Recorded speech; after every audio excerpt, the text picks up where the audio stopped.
Ô Vitor, às vezes eu tento olhar para frente, né? Projetar.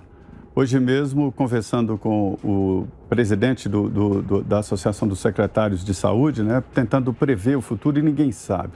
Ninguém sabe quando voltará e se voltará aquela normalidade de encontros, de aglomeração em locais fechados. Enfim, esse é um vírus que pode ter mudado o destino da humanidade e a cultura da humanidade. Ninguém sabe exatamente. A previsão inicial era de que ficaríamos assim um mês, 15 dias. Daí essa ideia louca de fazer esses isolamentos, lockdowns, né? E a coisa andou. Ninguém até hoje sabe muito ou quase nada desse vírus. Nem sabe como essas novas cepas são produzidas todos os dias, que é uma evolução natural de vírus. A vida como é hoje, ela é explicada exatamente por essas mutações. Se não houvesse mutações, o mundo seria a mesma coisa sempre. Mas há mutações. Então, se o vírus, ele muda para viver, porque ele é um organismo tão inferior que ele nem pode se multiplicar sozinho. Ele precisa de uma célula.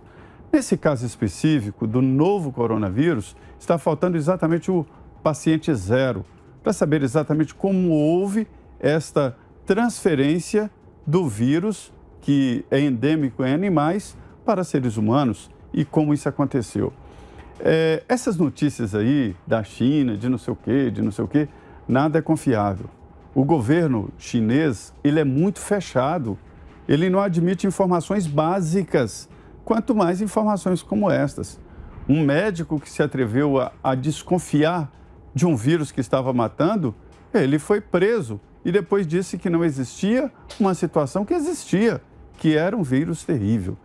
Eu não acredito, eu me recuso a acreditar que o vírus tenha sido inventado por cientistas chineses querendo se vingar do mundo. Isso é terraplanismo, isso não aconteceu, porque não é possível que alguém invente um vírus em laboratório para estragar o mundo e que seja vítima, e que primeiro afete o seu país, que foi a China o primeiro afetado. Está faltando luz nessa história, está faltando investigação para detectar o paciente zero. Sabe por quê? Existem 10 elevado a 61 vírus rodando no mundo. A possibilidade de uma nova pandemia como esta é de 94%. Fonte: Ministério de Ciência e Tecnologia, Marcos Pontes.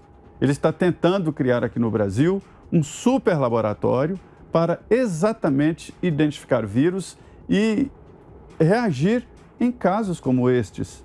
O mundo se globalizou fácil demais. Hoje todos passam em todos os países. Então qualquer vírus que ganhe esta possibilidade atinge o mundo inteiro de uma forma muito rápida. Então, nós não sabemos exatamente qual é a origem do vírus. Já está mais do que comprovado de que não se trata de uma criação em laboratório.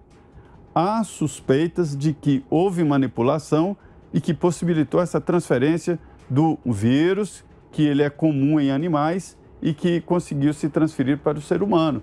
Então, assim, resumindo, é impossível lidar com a China. A China, ela lida com informações de uma maneira muito fechada. Então, ninguém sabe o que aconteceu, ninguém sabe o que está acontecendo ainda, porque novas cepas estão surgindo e a China tem a chave dessa história.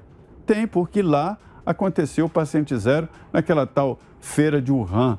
Quando a gente fala assim, uma feira de Wuhan, dá uma ideia de uma feira de bairro, uma cidadezinha chamada Wuhan. Wuhan é uma grande capital, uma das maiores cidades do país, para se ter uma ideia, cheia, lotada de tecnologia e que tem, evidentemente, essas feiras que abrigam lá a cultura chinesa de alimentação cultural deles, de animais vivos, e essa feira tem animais vivos, e essa proximidade é que facilita o momento ali de transferência do vírus. Então, assim, eu acho que é preciso cobrar uma investigação.